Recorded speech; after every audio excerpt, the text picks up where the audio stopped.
안녕하세요. 보물과 같은 딸과 아들을 둔 40대 주부입니다. 여러분은 생각 없이 누군가에게 베푼 친절이 상상도 못할 정도로 큰 보은으로 되돌아온 경험이 있으신가요? 제게는 너무나 당연한 행동이 나중에 눈덩이처럼 커다래진 복으로 찾아오는 거죠. 떡 줄 사람은 꿈도 안 꾸는데 김칫국부터 마신다. 이런 말이 있잖아요. 저 같은 경우에는 떡이 있는지도 몰랐고 관심도 없었는데 정말 자다가 떡이 생긴 거죠. 모든 일의 발단은 제가 지금의 남편을 만나면서 시작됐어요. 저와 남편은 음식 소모임에서 만났는데요. 같은 관심사를 같은 사람들끼리 모여서 정보도 공유하고 대화도 하는 모임이었죠. 음식 모임인 만큼 서로만의 조리법, 맛집 등을 공유하고 만나서 새로운 맛집을 개척하기도 했고요. 회사 생활에 찌든 저의 숨통을 틔워주고 소소한 행복을 주는 모임이었어요. 그리고 그 모임에 가면 남편을 만날 수 있었거든요. 남편은 첫인상부터 정말 딱 제 스타일이었어요. 저는 저와 같은 상식선을 가진 사람을 좋아했거든요. 왜 사람들마다 상식이라는 기준선이 있잖아요. 남편은 저와 딱 맞는 퍼즐 조각처럼 말이 잘 통하는 사람이었습니다. 그런 남편과 마음이 맞아 20대 후반에 약 3년간의 연애를 했고 결혼을 했습니다. 제 마음에 쏙 드는 성격과 상식선을 가진 남편이기에 그런 남편의 부모님께서도 남편만큼 좋은 분들이라는 막연한 예상을 했습니다. 하지만 아무리 같은 가족이라도 모두 닮진 않잖아요. 같은 부모 아래서 자라도 제각기 자라는 게 형제 자매니까요. 남편의 누님분들, 그러니까 시누이들이 그런 예였습니다. 처음으로 남편의 본가로 인사를 드리러 가는 날, 남편이 제게 넌지시 경고를 하더라고요. 집에 가면 누나들도 있을 거야. 막내 동생 데려오는 여자 궁금하다고 난리다 난리. 내가 중간에서 맡긴 할 테지만 혹시나 누나들이 무례하게 굴면 그냥 무시해. 뭐야 민준 씨, 왜 이렇게 겁줘? 뭐 얼마나 잡으시겠어. 말리는 시누이도 다 옛말이야. 우리 누나들은 그냥 시누이지 수준이 아니라서 그래. 아유, 사람들이 나쁜 건 아닌데 그냥 종종 사람 속을 긁는 소리를 아무렇지 않게 하거든. 우리 어머니 쏙 닮은 거지 뭐. 그러니까 주아 씨가 웬만해서 상처 안 받았으면 좋겠어. 그냥 흘려들어, 흘려. 알았네요. 내가 더 알아야 할 거 있어 또? 아, 누님분들 이혼하셨다고 했었나? 그럼 난 그냥 모른 척하고 있는 게 낫겠네? 애들은 있으시고? 둘 다 있어. 근데 다 전 남편들이 키워. 누나들은 그냥 아버지한테 종종 돈 타가서 쓰는 게 취미야. 둘 다 마흔인데 보면 속이 꽉 막힌다, 꽉 막혀. 남편에게 전해들은 걸로만 보면 시누이들은 그저 아나무인, 선을 지키지 못하는 무례한 사람들처럼 들리더군요. 본인이 중간에서 말리겠다. 그래도 너무 심하게 대하진 않을 거다. 그래도 무슨 말을 들으면 상처받지 마라. 이렇게 어찌나 강조하는지 이게 겁을 주는 건지 안심을 시키는 건지 모를 정도였죠. 직접 마주한 시누이들은 남편이 저에게 미리 경고를 할 정도로 세긴 센 분들이었네요. 민준이랑 나이 차이 얼마 난다고 했지? 연상? 동갑이야, 동갑. 어머, 근데 좀 민준이보다는 더 성숙해 보이네요. 우리 민준이가 곱게 자라서 얼굴에 풍파가 없긴 해. 성숙과 노숙 사이? 나쁘게 듣지 말아요. 그런 타입 중에 세련된 타입들이 많거든. 언니 너무한다. 회사 다닌다고 했죠? 민준이랑 같은 회사? 뭐 어딨지? 식품 쪽이었나? 저기요, 나 말고 동생이 또 있나? 식품회사에서 일하는 동생은 또 누구야? 누나 남동생은 제약회사고요. 주아 씨는 홍보 대행사야. 아, 홍보. 그럼 직급은 어떻게 돼요? 예, 미수가. 그만 좀 물어봐라. 네 아버지랑 나도 가만히 있는데 왜 너희가 유난이니? 엄마는 이게 무슨 유난이에요? 우리 막내 만나는 여자 능력 좀 보려고 하죠. 주아 씨 불편해요? 아니면 말하기가 좀 그런 수준인가? 아니요, 불편하긴요. 괜찮아요. 저는 지금 과장 단지 한 1년 가까이 되고 있어요. 어머, 팀장?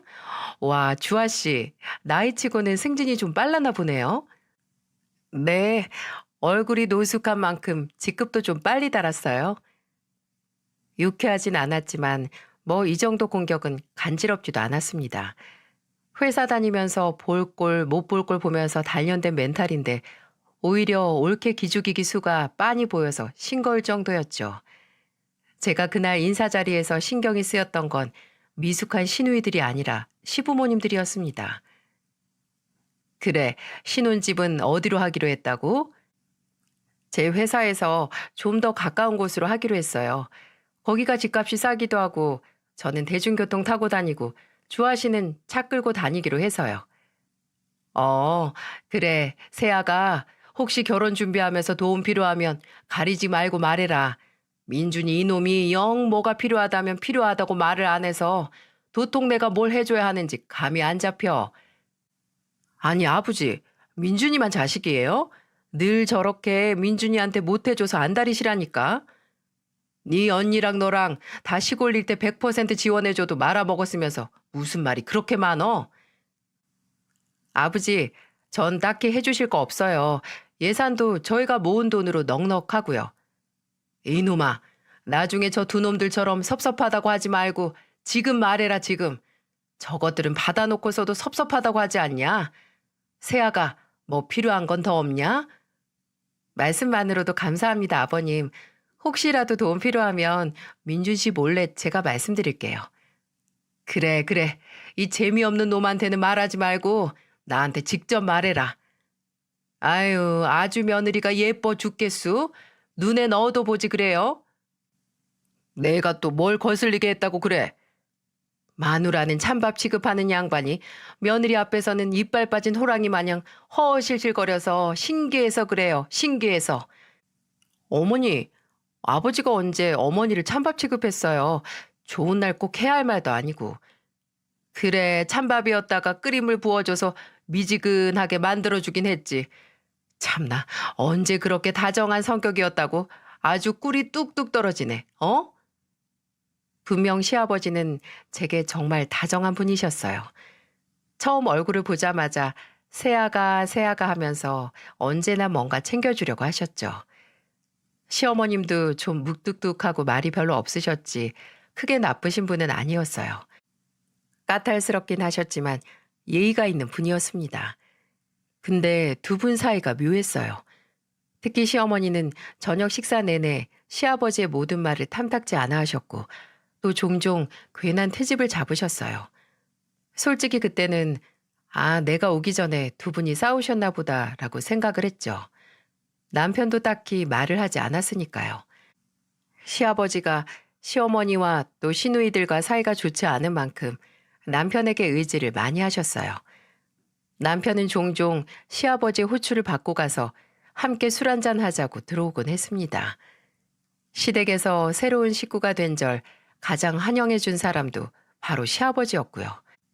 종종 제가 좋아하는 과일을 집으로 보내주시기도 하고 고기를 안 좋아하는 저를 위해 제철마다 생선, 해산물을 보내주시기도 했고 어쩔 때는 좀 황송할 정도로 잘해주시기도 했었죠.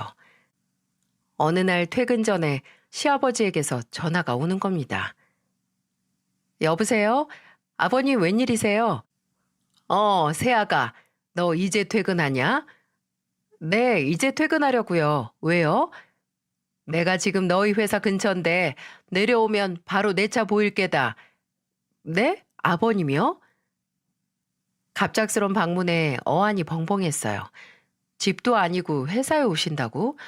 무슨 일이 났나 싶어서 헐레벌떡 회사 건물 밖으로 나와서 시아버지의 차를 찾았습니다. 영문을 모르는 제가 조수석에 타면서 시아버지에게 무슨 일이냐고 물어도 기다려 보라고만 하시고 운전을 하시더라고요. 궁금증만 증폭시켜 놓고 시아버지가 저를 데려간 곳은 다름 아닌 근처에 있는 백화점이었어요. 그날은 저의 생일 전날이었고 시아버지는 제게 생일 선물을 사주시기 위해 백화점으로 저를 데리고 오신 거였죠. 내가 알아서 사고 싶어도 이 늙은이가 젊은 애들 취향을 어떻게 알아? 가서 원하는 걸로 골라 잡아라. 너무 싼 걸로 잡으면 통과 안 시킬 거다. 시아버지는 일정 금액 이상의 물건을 고르라고 제게 말씀하셨어요. 저는 백화점에서 덜컥 비싼 물건을 고를 수 없어서 발만 동동거렸죠. 죄송스럽게 늘 받기만 했으니 사람이 엄치가 있어야죠. 처음엔 작은 향수를 골랐다가 시아버지에게 빠꾸당하고 반지가 골랐다가 놓고 다른 거 고르라는 시아버지 압박에 결국 결혼하고 처음으로 시아버지께 받는 선물로 명품 가방을 고르고 말았습니다. 결제하면서도 제가 죄송해서 어쩔 줄 몰라 하니까 시아버지는 화통하게 웃으시면서 처음 선물이니까 큰 거 주지 내년에는 기대하지 말라고 하셨네요. 집에 와서 남편에게 시아버지께서 사주신 가방을 보여주면서 마음이 너무 불편하다고 했어요. 근데 남편은 그런 제게 이런 말을 하더군요.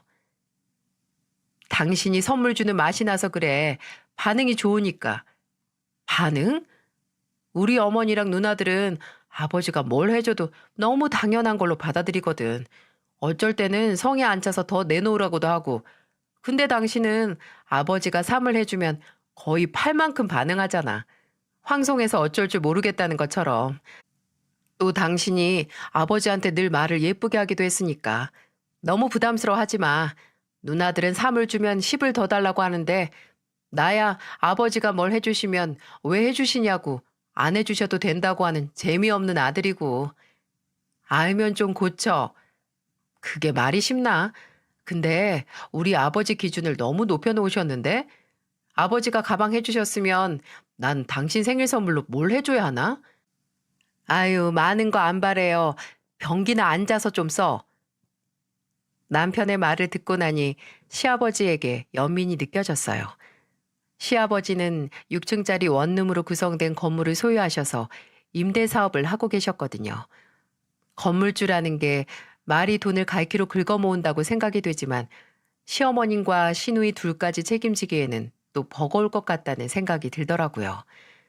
매번 해줘도 더 해달라는 가족을 보면서 얼마나 공허하셨을까 괜히 제 마음까지 외로워지더군요. 그런 말을 듣고 난 만큼 저도 더욱더 시아버지에게 잘하려고 노력했습니다.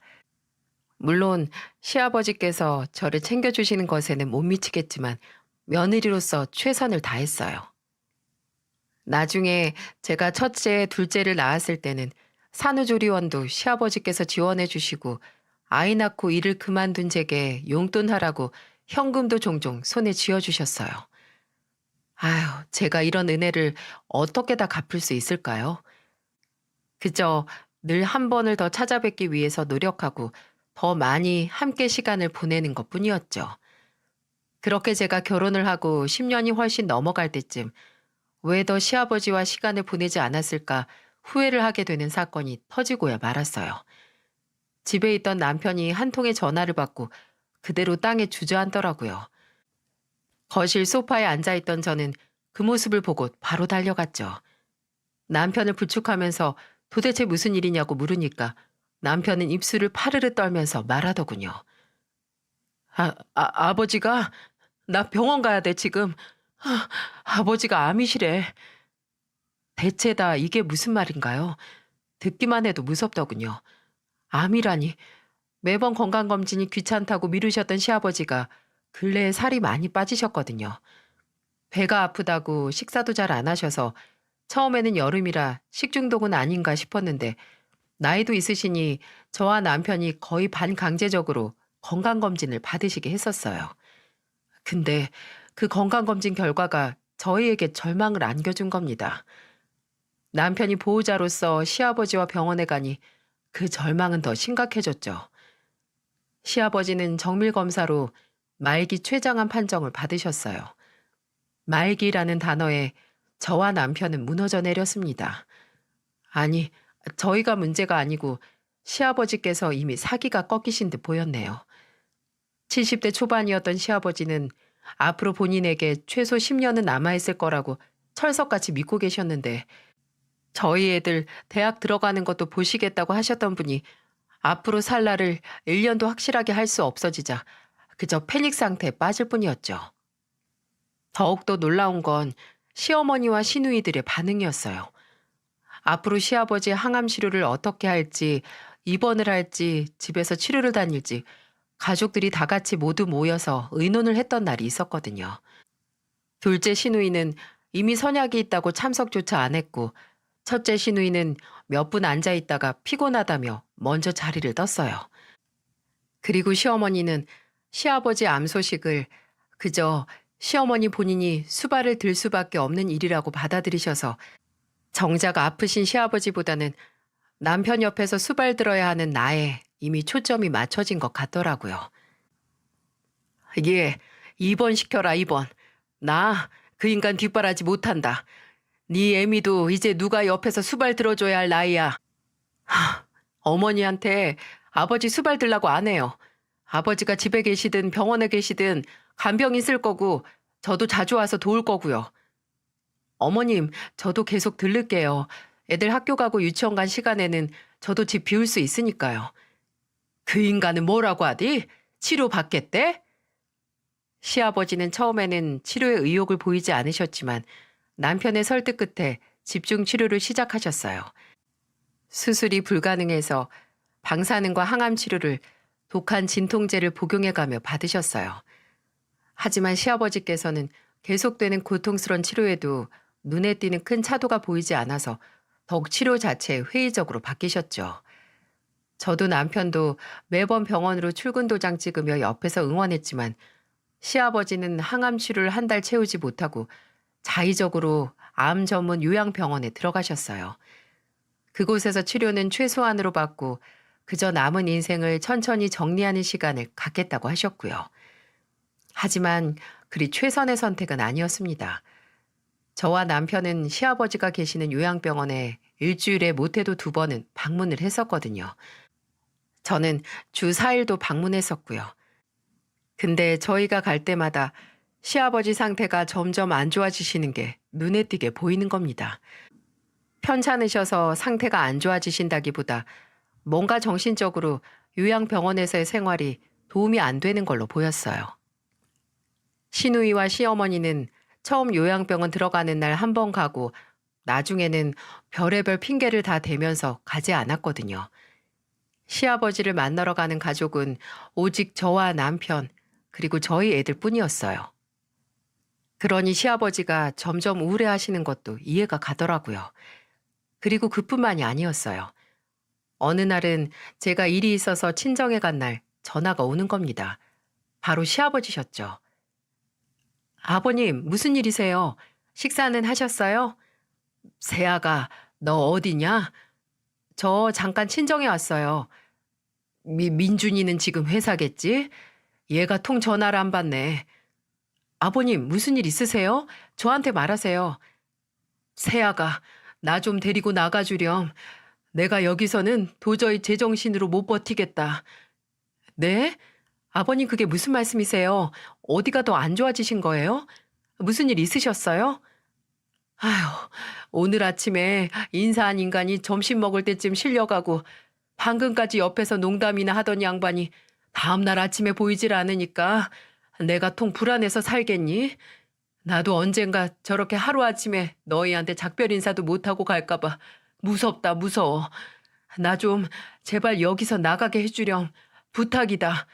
나 그냥 내 집에서 편안히 눈 감고 갈란다. 네, 알겠어요, 아버님. 조금만 기다리세요. 저는 전화를 끊자마자 바로 남편에게 연락을 했습니다. 처음 입소할 때 접수했던 남편에게 인터넷으로 퇴소 신청을 하라고 했고 저는 짐가방을 챙겨서 병원으로 갔네요. 가서 시아버지 상태를 설명하고 스트레스 때문에 병세가 더 악화될 것 같다고 한 뒤에 퇴원 수속을 밟았습니다.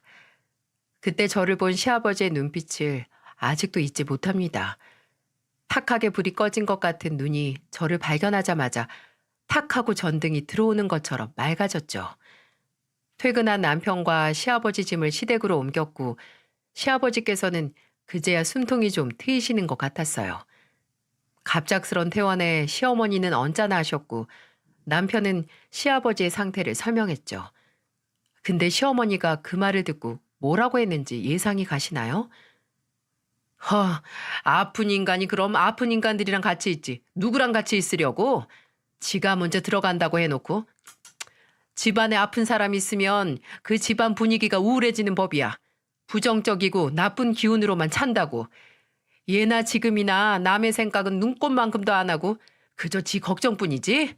아유, 이기적인 인간. 시어머니의 냉소적인 말에 저는 제 귀를 의심했습니다. 저게 나와 결혼하고 사이에 자식이 있는 사람에게 할 소린가요? 그것도 상대가 당장 시간이 얼마 남지 않을 정도로 아프고 또 아픈 걸로 수발을 들게 한 적도 없는데 말이죠. 병원에서 치료받을 때는 남편이 부른 간병인이 옆에 있었고 평일에는 제가 종종 가서 있었고 주말이면 남편이 가 있었는데 말입니다. 정작 시어머니는 시아버지가 암 판정을 받은 후 병원에서 하룻밤을 지샌 적이 없으셨네요.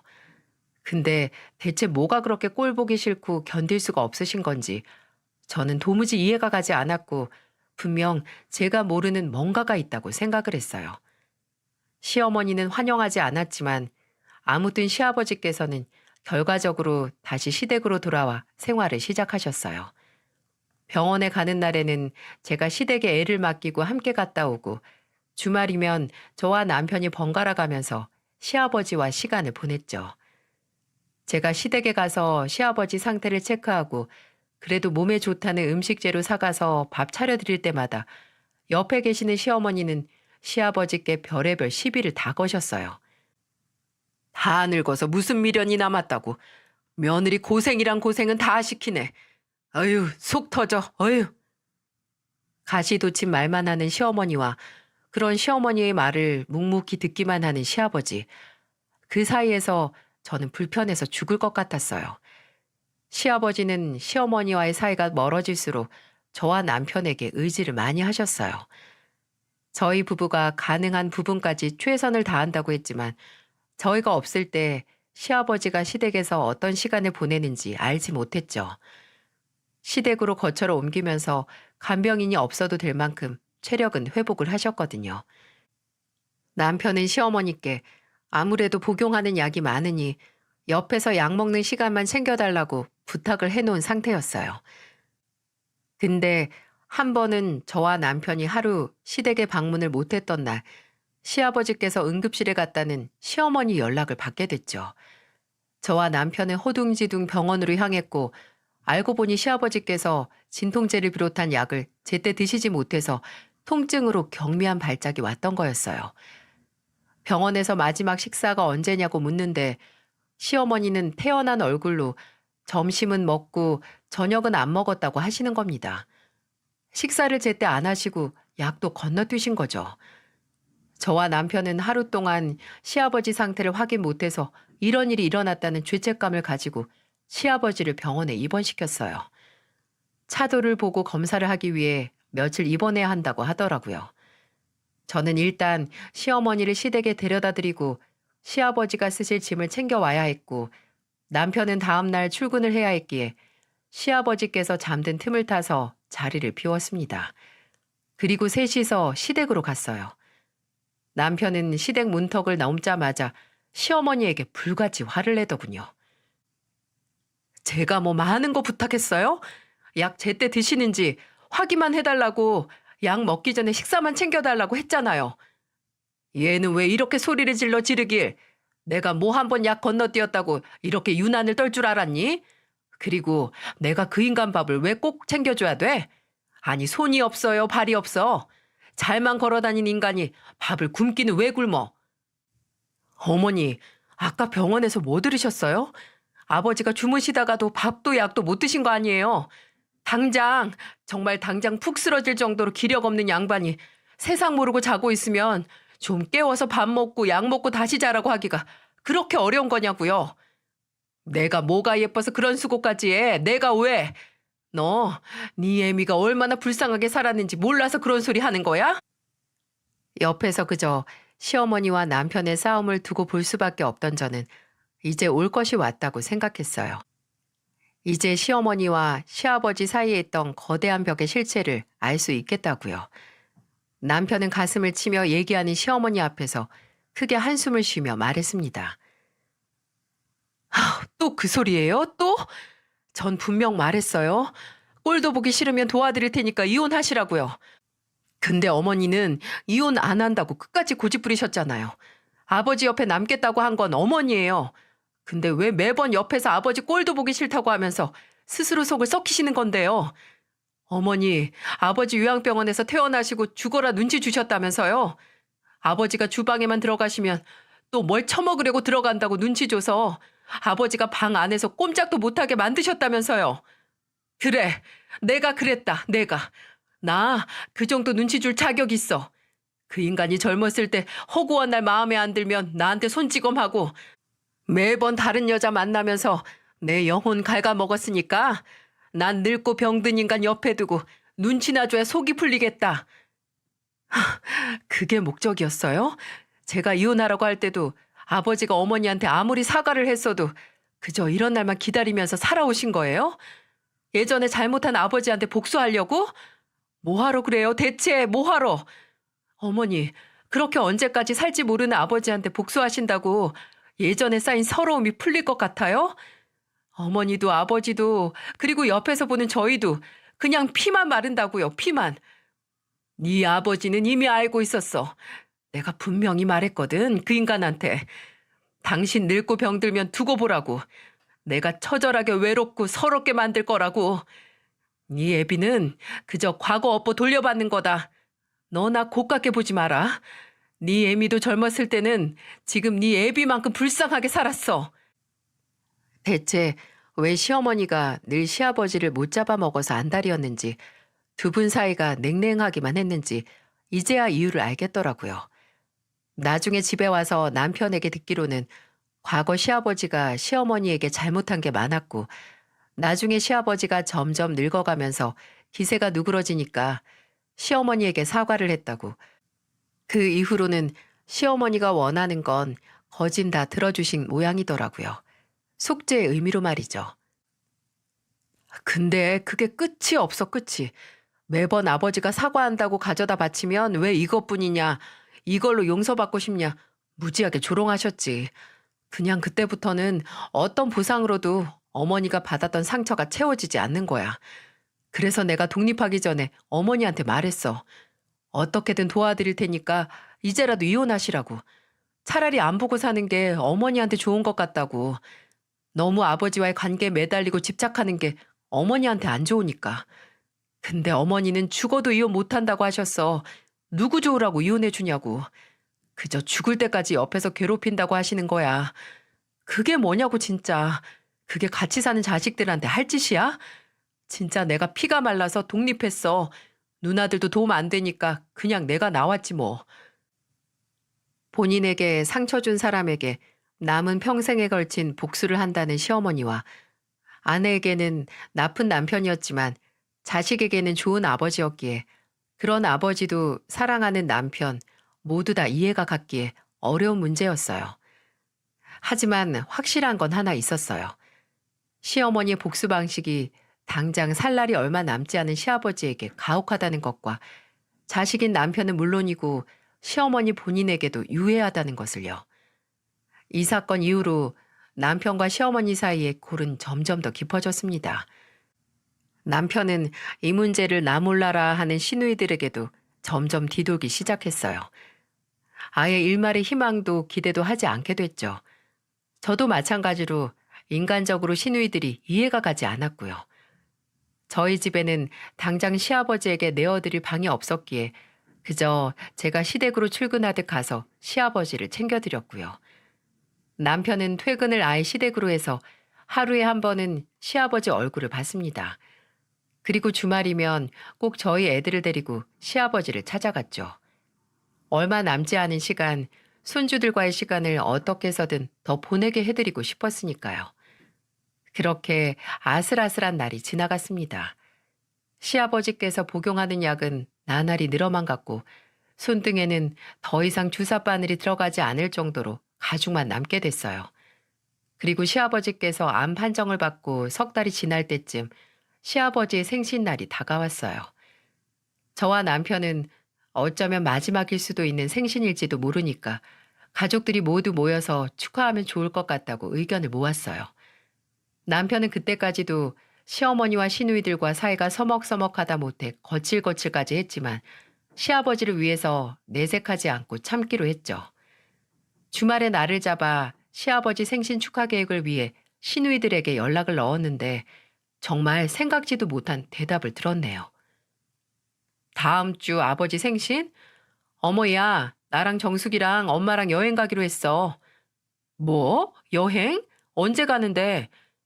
다음 주 수요일에 가서 그 다음 주 화요일에 한국에 도착하지. 수요일이면 아버지 생신이잖아. 그리고 한국에 도착한다고? 그럼 해외여행을 간다는 거야? 감으로. 지금이 비수기라서 티켓이 싸더라고. 엄마가 말 안 했어? 난 엄마가 한 줄 알았는데. 아니, 제정신이야? 다음 주에 아버지 생신 있는 거 다들 몰라? 진짜 이런 말 하기 싫은데 어쩌면 마지막일지도 모를 생신이야.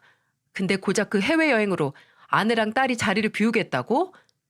그럼 어떻게 하니? 이미 몇 주 전에 표 사고 호텔 예약하고 다 했는데 며칠 자리 비운다고 무슨 일 안 나? 너는 꼭 무슨 일 나길 바라는 사람처럼 말한다. 무슨 헛소리를 하는 거야? 아니, 생각이 있는 거야, 없는 거야?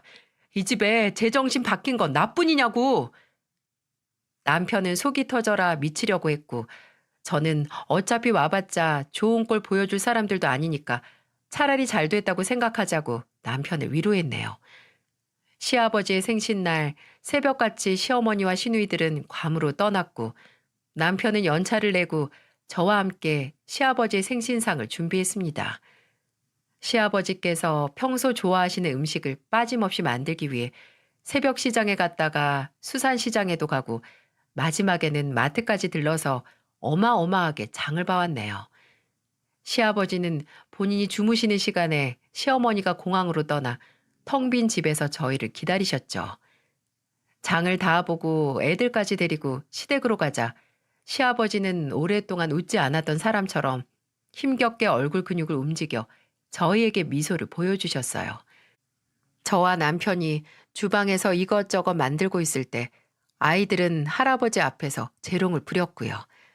딸은 영어 말하기 대회에서 했던 스피치를 보여드리고 아들은 유치원 장기자랑에서 했던 춤을 보여드렸죠. 시아버지는 공연 잘 봤다고 애들에게 종이접기로 이것저것 접어서 주셨습니다. 공연비라고 말이죠. 몇 시간을 주방에서 고생해서 정말 상다리가 부러져라 음식을 만들어 시아버지 생일상을 받으렸네요. 소화기관이 많이 약해져서 배부르게 드시지는 못했지만 시아버지는 정말 맛있다는 표정으로 한술 한술 뜨셨어요. 식사를 다 마치고 배부르게 먹은 아들이 낮잠을 자고 있을 때 시아버지는 본인 무릎을 베고 잠든 손주의 머리를 살살 쓰다듬으며 입을 떼셨어요. 내가 벌 받나 보다. 저와 남편은 영문 모를 시아버지의 말에 숨을 죽이고 다음 말을 기다렸어요. 예전에 민준이 네 애미한테 잘못했던 거 그대로 돌려받나 보다. 그러니 이렇게 당장 오늘 내일 해도 아내나 딸들이나 비행기 타고 여행이나 가지. 그런 말씀하지 마세요, 아버지. 아버지가 벌 받는 거면 저희도 옆에 없어야 돼요. 아버지는 어머니께 할 만큼 사죄하셨고 아버지는 벌 받을 만큼 잘못하신 것도 없어요. 제게는 늘 좋은 아버지셨으니까요. 남편은 이 말을 끝으로 몇 번 입을 달싹이더니 이내 감정이 북받쳐 오른 건지 바람 쐬겠다며 집을 나갔어요.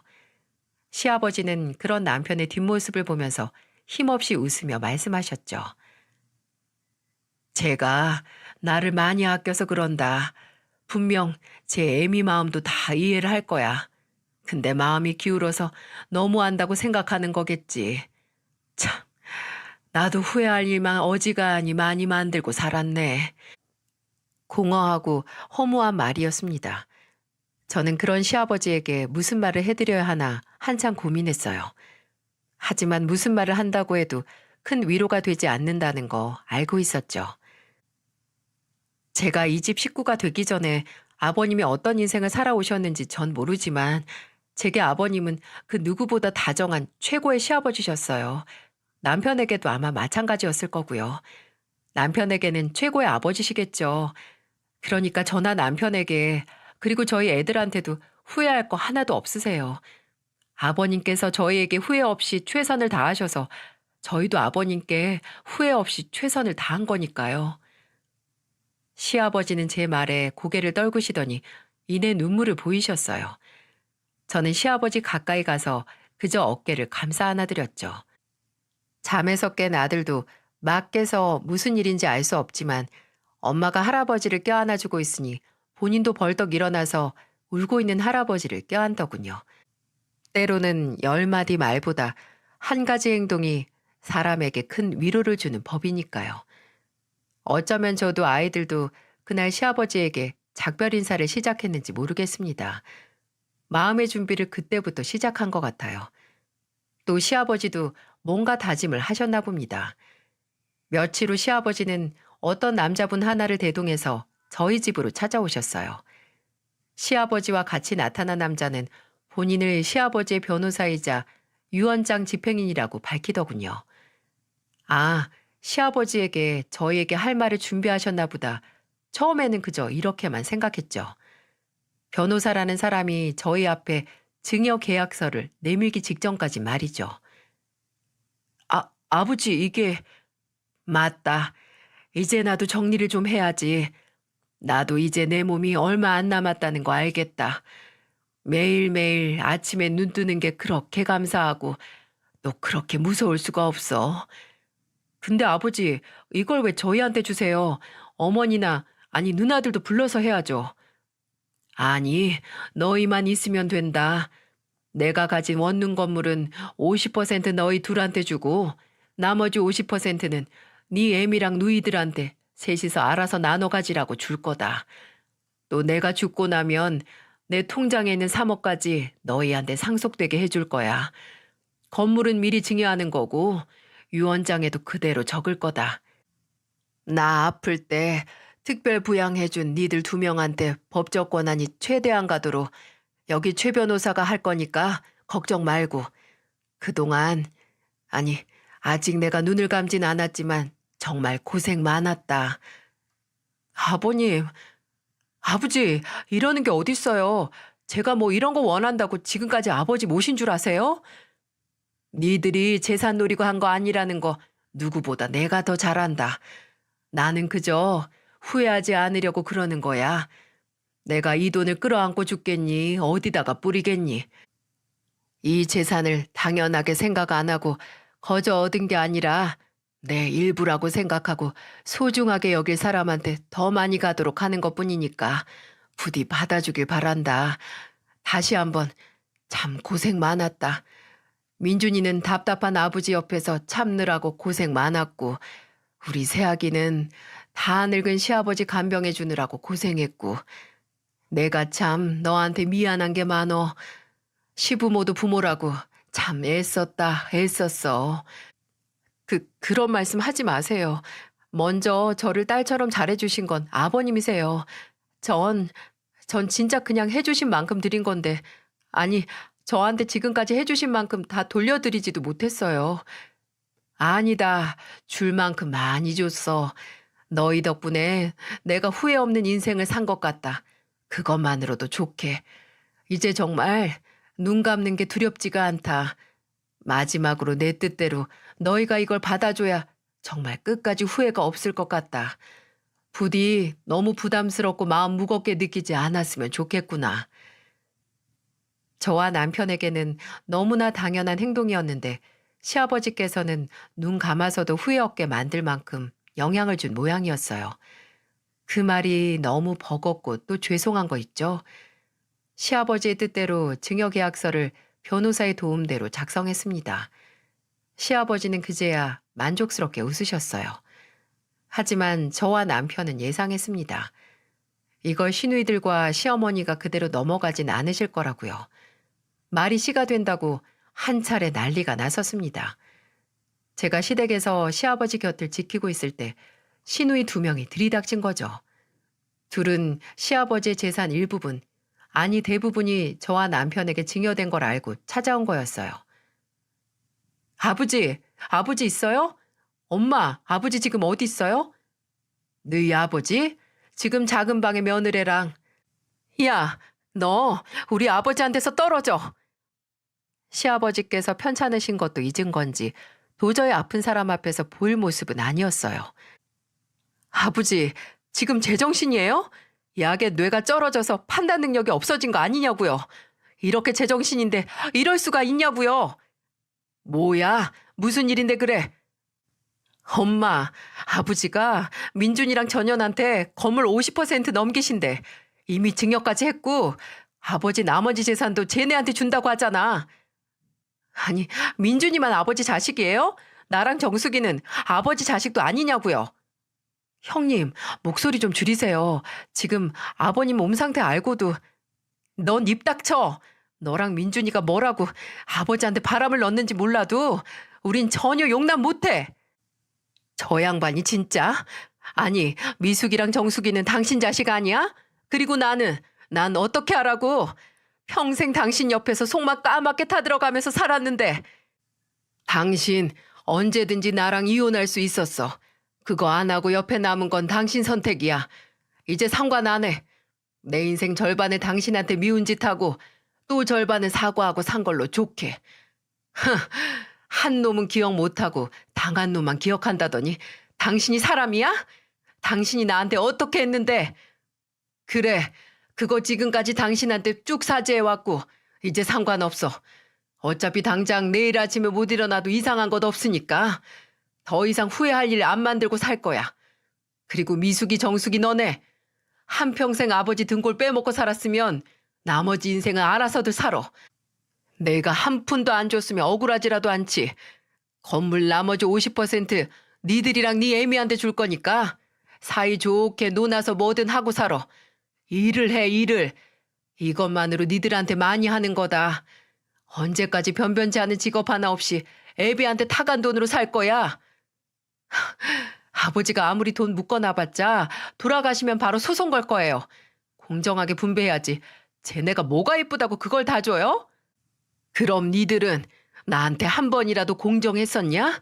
그저 니들 애미한테 들은 혐오와 미움 그대로 받아들여서 애비를 애비 취급도 안 했으면서 나는 마지막까지 나한테 잘했던 민준이랑 세아가한테 내 남은 최선을 다할 생각이다. 더 이상 군말하지 마. 더 말 보태면 나머지 50%도 도로 없던 일도 만들 테니까.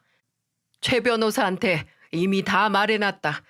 니들이 상속 재산 분할로 끝까지 물고 늘어질 테니 잘 막아달라고. 아버지, 어떻게 이러실 수가 있어요? 입 다물어. 이게 내가 해줄 수 있는 마지막 부모 노릇이야. 제발 독립 좀 해라, 독립 좀. 몸뿐만 아니라 심적으로도 독립해서 일하면서 제목 해내면서 살아. 거의 울부짖는 시누이들에게 시아버지는 단호했어요. 더 이상 물고 늘어지면 줬던 것도 빼앗고 경찰을 부르겠다고 했더니 분이 안 풀려서 이곳저곳 치고받고 하더니 나가버렸네요. 여전히 믿지 못하겠다는 듯이 노려보는 시어머니에게 시아버지는 이렇게 말하셨어요. 고만 쳐다봐. 어차피 꼴도 보기 싫은 얼굴 왜 자꾸 쳐다보나. 어차피 나 같은 인간은 포기했잖아. 왜 이제 와서 더 실망한 척을 하시나? 나는 이제 당신한테 할 만큼 했으니 예쁜 딸 둘이랑 잘 살아. 내가 지금까지 당신한테 미안했던 일이나 그간의 정을 생각해서 이 집은 내버려 둘 테니까 잘 살아. 나처럼 아프지 말고. 그게 시아버지가 시어머니에게 한 마지막 말이었어요. 남편과 저는 더 이상 시아버지를 시댁에 둘 수 없어서 저희 집으로 모셔왔습니다. 처음엔 왜 왔냐고 구박하던 시어머니도 시아버지가 나간다고 하자 난리를 부렸네요. 이제 와서 또 나가냐고 하면서요. 저희 집으로 오신 시아버지는 후련해 보이시기도 했고 또 서글퍼 보이시기도 했어요. 그리고 계속해서 혼자 중얼거리셨고요. 그래, 후회하면 안 되지. 후회하면 안 돼. 마치 본인에게 되새기는 듯한 말이었어요. 어딘지 그 모습이 결의에 차 있어 보여서 쉽게 다가갈 수도 없었죠. 그렇게 시아버지가 암 판정을 받고 10개월쯤 지났을 때 시아버지께서는 원하시던 대로 주무시다가 세상을 떠나셨어요. 아기처럼 잠든 얼굴로 더 이상 눈을 뜨지 않으셨죠. 마지막 가는 것까지 후회 없는 모습이었습니다. 저와 남편은 어느 정도 예상을 했고 마음의 준비를 했다고 생각했는데 전혀 아니었어요. 시아버님의 장례식 내내 눈물은 멈추지 않았고 또 동시에 웃음도 멈추지 않았습니다. 저와 남편은 예전 시아버지의 모습을 회상하며 울고 웃었어요. 정말 끝까지 사람을 질리게 만들었던 건 장례식 내내 시누이와 시어머니가 오지 않았다는 거였어요. 남편은 시아버지 발인 날까지 그림자 하나 보이지 않는 그 세 사람을 생각하면서 부들부들 떨더군요. 어떻게 이럴 수 있냐? 진짜 사람이면 이러면 안 되지. 그렇게 길기도 하고 짧기도 한 장례를 치르고 나서 이제 더 이상 아픈 곳 하나 없을 시아버지를 생각하면서 기쁘기도 했고 또 허전한 빈자리에 슬프기도 하더라고요. 그런 슬픔을 차마다 느낄 새도 없이 저희 집 현관 앞에 익숙한 사람 두 명이 보이더군요. 그렇습니다. 바로 본인들 아버지 장례식에 참석도 하지 않은 시누이 두 명이었죠. 남편은 제가 뭐라 말릴 새도 없이 그 둘 앞으로 가서 소리쳤어요. 여기가 어디라고 와? 진짜 누나들이 사람이야? 사람이냐고. 고작 그 돈 때문에 아버지 보내드리는 날도 오지도 않아? 이해해봐라. 고작 돈이란다. 참네. 너는 많이 받아서 아쉬울 거 없겠지만 우린 억울해서 요즘 잠도 못 자. 진짜 장난해? 염치가 있으면 양심이 있으면 더 바라면 안 되지. 대체 어디까지 구질구질해질래? 뭐? 구질구질? 이게 진짜 돌았나? 야, 잔말 말고 건물은 그대로 둘 테니까 아버지한테 받은 3억 그거나 내놔. 너희는 건물 50% 가져가니까 그 돈이나 내놓으라고. 너야말로 양심 있으면 그거 혼자 꿀꺽하는 거 아니지? 아니, 못 주겠는데? 그거 누나들한테 주면 우리 아버지가 저승에서도 후회할 일이라서 못 줘. 두 달이 멀쩡하면 일을 해서 돈을 벌어. 아, 정신이 온전치가 못해서 어려우려나? 뭐? 이 자식이 진짜? 짝! 하다 돈 내놓으라고 패악질하고 이제 동생 뺨까지 갈기는 시누이들. 저는 도저히 일반적인 상식선을 그저 무시하고 넘다 못해 지려밟는 호용치 이상의 무례함에 더 이상 참을 수가 없었어요. 고삐가 풀리고 눈이 도는 기분이었죠. 야, 너 이리 와. 지금 남의 집 앞에서 뭐 하는 짓이야? 아, 너 이거 못 나? 저는 그대로 남편 뺨을 갈긴 둘째 시누이 머리 끄댕이를 낚아챘어요. 말 그대로 나비처럼 낚아서 벌처럼 쌌죠. 옆에서 남편이 저를 말렸지만 저는 정말 오랫동안 참았거든요. 시누이 두 명의 주제넘는 행동들을 말이죠. 야, 니들이 아버님한테 대체 뭘 해드렸어? 얼굴 비추는 것도 안 한 것들이 왜 이제 와서 걸리니 뭐니 난리냐고. 너 이거 안 놔? 이거 당장 놔. 손모가지 부러뜨리기 전에. 아, 무섭다, 무서워. 부러뜨리라고. 내 손모가지 부러지면 너는 모가지 날아가는 거야. 제가 둘째 시누이 머리끄댕이를 마치 질기고 질긴 미역 마냥 잡고 놔주질 않자 남편은 경찰에 신고를 했습니다. 남의 집 앞에서 돈을 달라고 난동 부리는 두 명을 데려가라고 말이죠. 이후 시누이들은 포기를 하지 않고 저희를 찾아오고 연락을 해왔습니다. 심지어 진짜 상속증여 재산 분할을 신청했지만 시아버지께서 남기신 유언이 법적 효력을 발휘해서 기각됐죠. 몇 달이 지나 더 이상 저희에게 뭔가 받아낼 수 있는 게 없다고 판단하자 아예 다른 먹잇감을 찾더군요. 바로 시어머니였죠. 시누이 두 명은 시어머니가 사는 집까지 팔아 나눠가지고 시어머니를 월세집으로 이사시켰습니다. 이것도 나중에 거의 연을 끈다시피 한 남편에게 시어머니가 연락을 해서 알 수 있었어요. 믿어지시나요? 시누이들에게 부모님이란 존재는 그저 뼈만 남을 때까지 살이란 살은 모조리 발라먹는 생선과도 같은 존재였던 거예요.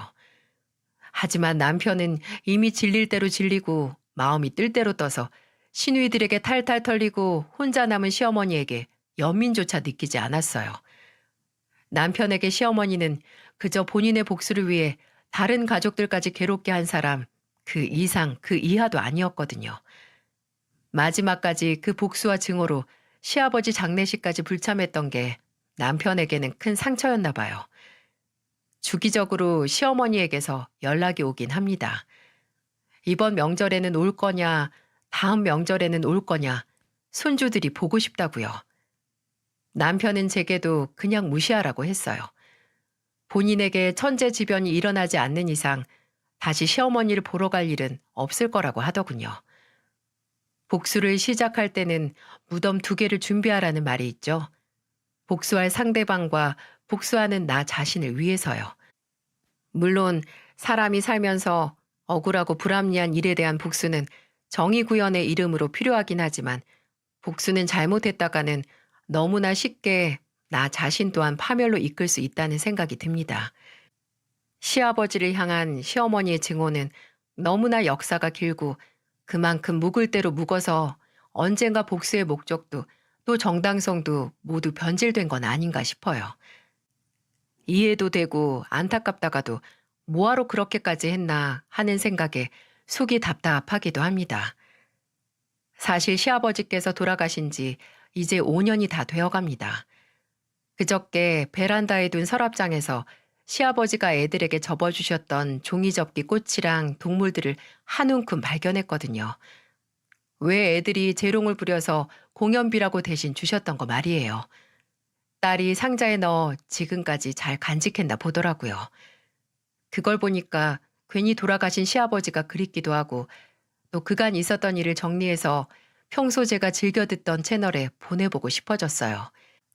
남편은 아직도 종종 술이 들어가면 시아버지를 회상하며 울곤 합니다. 여보, 왜 늘 못해드린 것만 기억날까? 뭐 하나 제대로 해드린 게 없는 것 같아서 왜 그랬지? 내가 뭐 얼마나 바쁘고 비싼 놈이라고.